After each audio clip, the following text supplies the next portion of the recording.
Hey guys, it is DontPettheCammyChad here, and it's time to talk about the new EP from Sean McGowan. It's called Graft and Grief. Sean McGowan is an English like folk punk artist who recently signed to Xtra Recordings, which is kind of like an alternative label that's still going and still signing labels in London and has been for the last 10-12 years.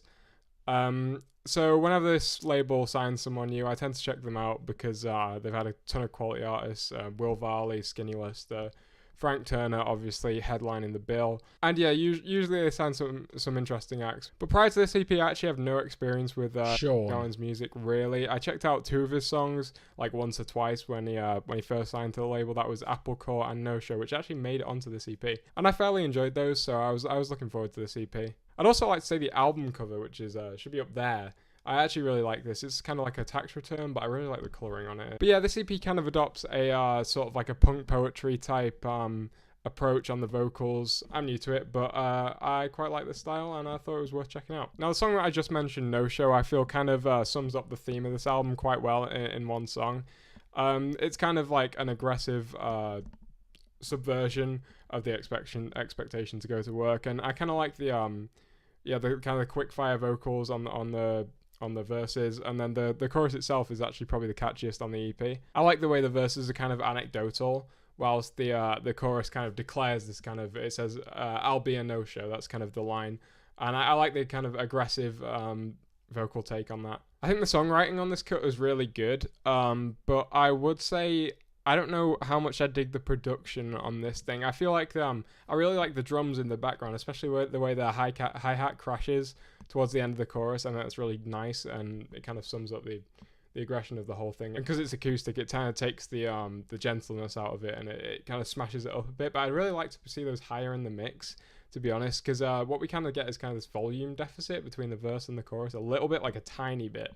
I just think to make this track even better, it could do with kind of the bottom end of the song being turned up a bit. I understand it's kind of about all the lyrics and the punk poetry side of it, but I do wish the kind of guitars and the bass and especially the drums were turned up a little bit to give this track a bit more oomph. But I do like it nonetheless. Now this is followed up by the next song, Apple Core, which was also released before the album. It's got this kind of similar rhythmic delivery on the vocals and the verses, which I really like. Kind of turns it into he kind of switches up the rhythm on a couple of lines. I especially like the line where he says, in quote marks, "This could be you if you get your head down," kind of the traditional approach there. You work harder, you achieve a better status in your job or whatever. But he says, I'd rather get my head trapped in a vice than listen to your advice. I really like the way he delivers those lines, and the vocal delivery really comes to the forefront in the chorus of this song as well, which kind of has like a defeatist tone when it comes to sort of society and jobs, which is kind of what this song's about, kind of being at the bottom of society, really. Or he says, find a job you hate and stuff like that. I really like his tone on this. I really feel like when I'm listening to this EP, I'm listening to the vocals and the lyrics mostly, because they're really what sets this EP apart as kind of like an alternative folk punk kind of take. This does bring me on to the one point I would say it slips up a bit on. I think as well as the kind of the production on a couple of tracks isn't loud enough on kind of the instrumentation to make it kind of just that little bit more boisterous. I think at the same I think at the same time the instrumental melodies kind of need. And when I think of the EP, I kind of struggle to remember some of the hooks and stuff, and to remember some of the ways the instrumentation varies from track to track. Because mostly this EP is the acoustic guitar, it's the electric guitar, which, you know, I wouldn't expect any more from like a folk rock EP.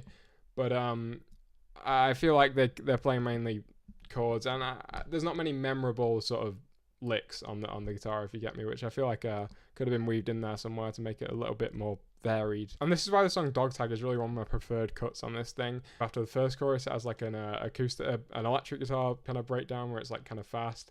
I like that. It changes things up a bit.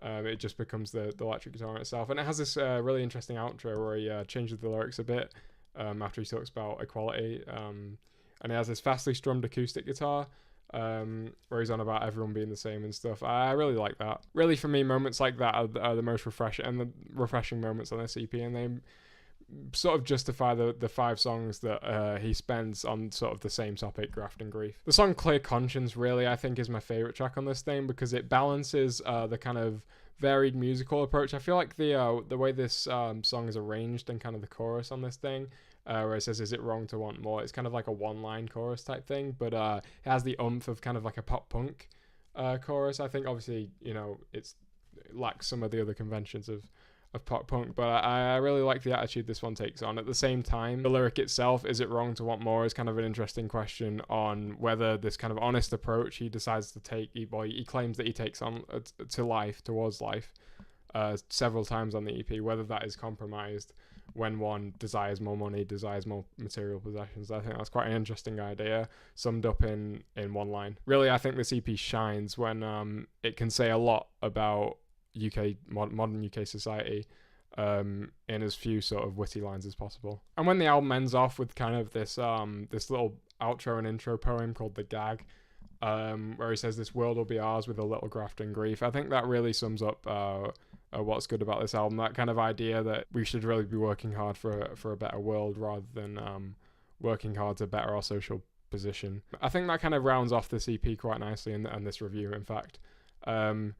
He does the theme of graft and grief. He does it throughout, and it's concise, but at the same time, it doesn't feel like he's run out of things to say by the end of the project. I'm going to award this EP a 7.5 out of 10. I am enjoying this thing. If you guys could check out this EP, I'll leave a link in the description.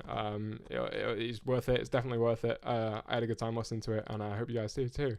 So, if you enjoyed the video, please like and comment your thoughts on the same EP, and subscribe for more reviews. Peace out.